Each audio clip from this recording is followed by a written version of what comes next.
Hi guys, this is my immersion presentation. I chose Indian culture. The reason why I originally chose Indian culture is due to a coworker at work. She was very involved in a Indian wedding. She was an Indian woman, and I was just so engulfed by their traditions that I wanted to learn a little bit more. Let's begin. Um, Basically, India is located in the south part of Asia. India is one of the largest democracies in the world, and it has over 1 billion people. In India, it's a very, very beautiful place, but there's a lot of people there. And that's just an overview.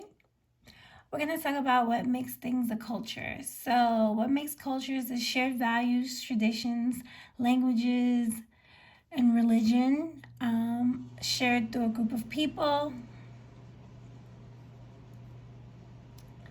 The first part of Indian culture we're going to talk about is religion. There are many religions practiced in India. Most widely practiced, though, is Hinduism. About 79.8% of their population practices Hinduism. It's a real big way of life for them.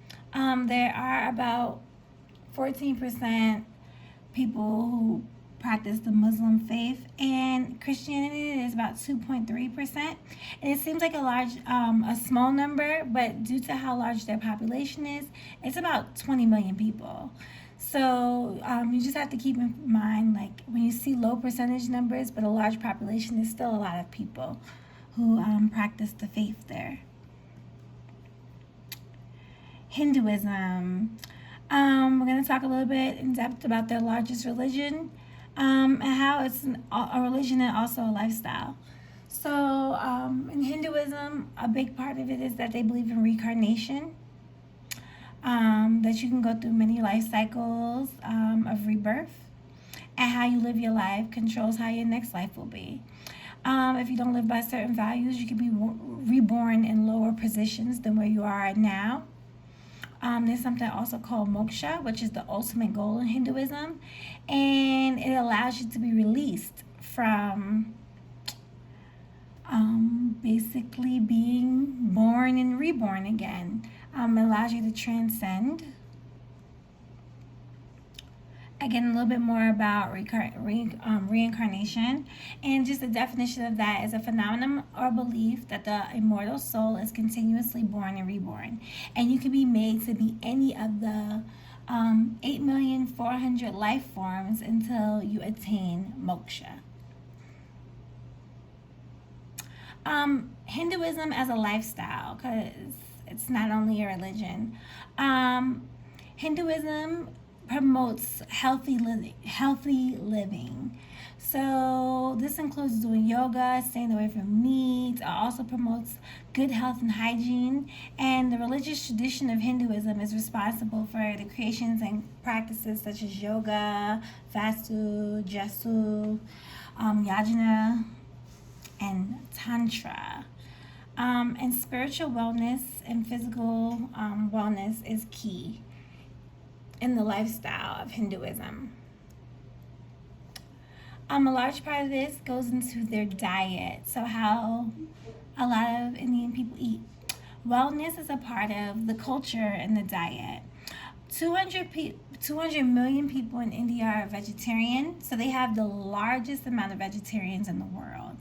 But it's only about 30% of their population, actually. The diet that Indians have is a high diet in fruits and vegetables, such as spinach and mangoes, fruits and vegetables. And even the population that eats meat still has a large vegetarian intake. And the diet is high in a variety of spices and herbs such as ginger, and they love curry spices. We're going to talk about traditions and rites of passage. In India, there is an idea that all family members are a joint. Like we're all family, we all live together. So a lot of traditions are about the family dynamic.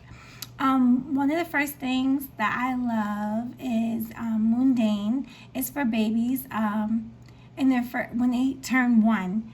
Here in Western civilization, before babies are born, we like to have baby showers and things of that nature. And in this culture, they don't celebrate babies being born until after your life, and that's in part due to children passing away, them not having access to the same health care. So they wait until a child is one to celebrate their life. And it can go all the way up to before their third year ends out. During this time, they go ahead and they cut the baby's hair off, and they have a big celebration. The whole family comes, and it's really like a prominent time in a child's life because the whole family comes and celebrates the birth and the life and the beginning of the child. So it's really, really nice. Another rite of passage and a very huge thing in Indian culture is weddings, which is what drew me to the topic to begin with. They have the biggest, most elaborate, most beautiful weddings that a little girl can dream of. Indian weddings normally last 3 days. There are lots of ceremonies that take place. I hope I'm saying everything right. The first ceremony is Misri, which takes place several days before the actual wedding day. And in this ceremony, the couples exchange prayers, flower garlands, and gold rings. And this one is just really intimate. They do still have family come, but it's more, I feel more like how American weddings are, especially because they exchange rings and things of that nature. On the morning of the wedding, haldi ceremony is held, and this is a tradition where both sides of the family come and make a mixture of oil, water, and turmeric over the skin, which is supposed to just give them a good glow for the wedding, good luck, just good vibes basically before the wedding. The Mehendi ceremony takes place just one day before the wedding, and only women attend this event. And this is basically where they just do the henna, get all dolled up.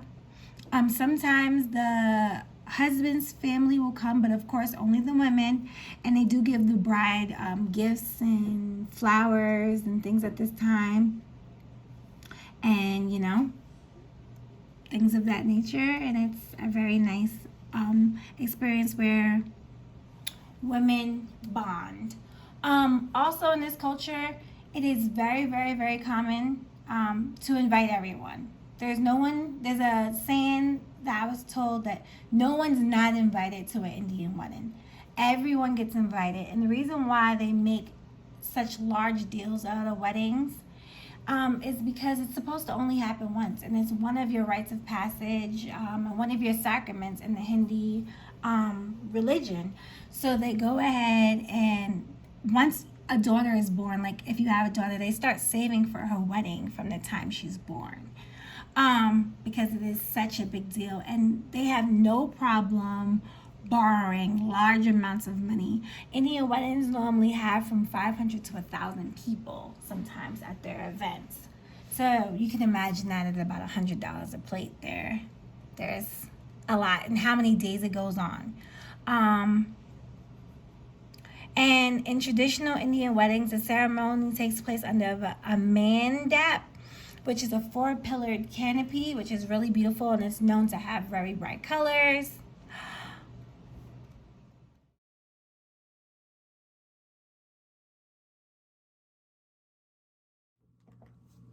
Hey guys, so in conclusion to my emerging project, I just wanted to discuss some of the questions that we were given. So how does my own attitude and behavior and beliefs compare to the culture that I was immersed in? Well, one, we don't believe in reincarnation in my religion. that you can be reincarnated. I believe, well, we were taught there was like just a heaven or a hell, and you had this one life to live it correctly, and if you didn't, there's no do-overs. So that I feel like affects like how I live, because if I thought that maybe I'd get a do-over, another try, maybe I wouldn't do things the same way.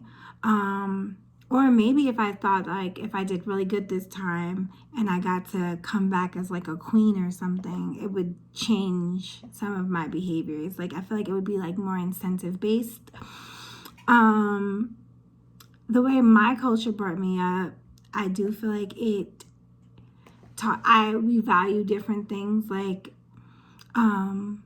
we weren't really taught to respect our bodies through food, and I love that about their culture.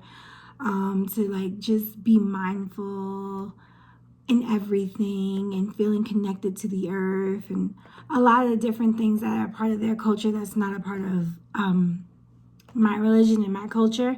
Also, my culture and my religion are not really that much intertwined. Like there's the culture that like we have, and then there's religion, and people who share my culture don't necessarily share my religion. So I feel like in Indian culture, most of the people share the same religion and culture, which I thought was interesting. Parts of my own development, emotionally and social, psychosocially, that have been shaped by my own culture is how I feel about weddings. We were always taught to have like very, very, very modest weddings, and not, like almost like you can offend God by like being too like big with things. And I like that in their culture, the idea is that it's a sacrament. So you go all out and you do essentially the most, because this is only supposed to happen one time. And the person that you marry this one time is your partner for life. And like divorce isn't really common, and there's a lot of things, and I think that that's so beautiful because you're celebrating it so big, and the merging of the two families. I feel like a lot of weddings here, like, there's the parents, the bride's side, the groom's side, but there's not days of immersing the families into each other. And I think that that's something that we should bring over. I really would like, if I was to get married again, to bring both families together. I do think that that helps both families, be a part of the commitment of longevity. Yeah. So in conclusion, I think that the Indian culture is a beautiful culture. I think the Hindu religion is absolutely like amazing. I love yoga, the karma, which in our culture we have that too, in our religion as well, except for it's more of not karma, but like you reap what you sow. I just loved everything about it. I love the celebration of life after a year. And I wish that I was supposed to go to actually one of the hair cutting ceremonies with the coworker from work. Then COVID-19 happened, so I didn't get to go. And I'm not even sure if they still had the ceremony, but we're social distancing. I would have loved to see it in person and get video for you guys. We weren't able to do that. But if you have any questions, drop it below, and I will answer anything that I may have left out. Bye, guys.